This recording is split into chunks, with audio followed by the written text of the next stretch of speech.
Hello, I'm Dr. Elizabeth Lauterbach, Curator of Archaeology at the Natural History Museum of Utah and Assistant Professor of Anthropology at University of Utah. Hello, I'm Bruce Pavlik, Director of Conservation at Redview Garden, University of Utah. Bears Ears National Monument in Southeastern Utah is world-renowned for its preservation of archaeological sites.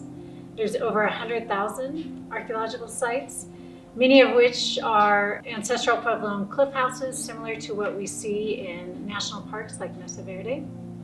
The current issue surrounding Bears Ears is about boundaries, how big Bears Ears should be. But we think an equally important issue is the question of how Bears Ears is going to be managed.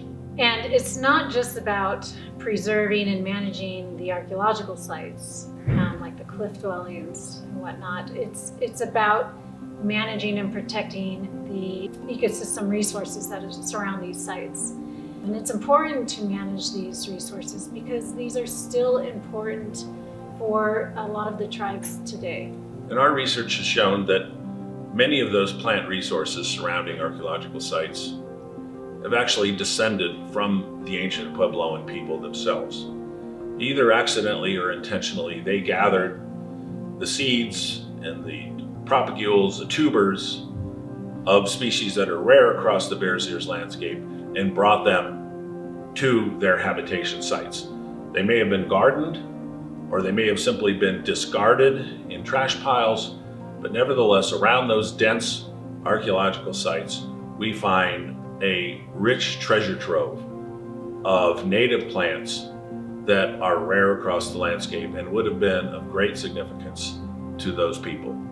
At Bears Ears, there's more to the story of Puebloan diets than just corn, beans, and squash. And what we found with these archaeo-ecosystems is that there's a suite of native plant species that were important and still are very important to tribal people today. This research was funded by Bureau of Land Management, and we have more work to do. So we're going to go back out to Bears Ears and target sites that tend to be more highly visited and therefore more threatened. And we will collect more data that should inform future management decisions. Particularly visitation by foot, where people are transfixed on the archaeological features and don't necessarily see what they're trampling over on the ground. And often it could be plants that are these lifeway medicines that are so significant to Native people. So we will look at those sites, we'll see what the visitation has done and make specific recommendations that can be used to guide visitors, or perhaps provide signage, or provide a guide that could point out not just the archaeological attractions, but the botanical ones as well. And all of this needs to be done regardless of what happens with the boundaries of Bears Ears.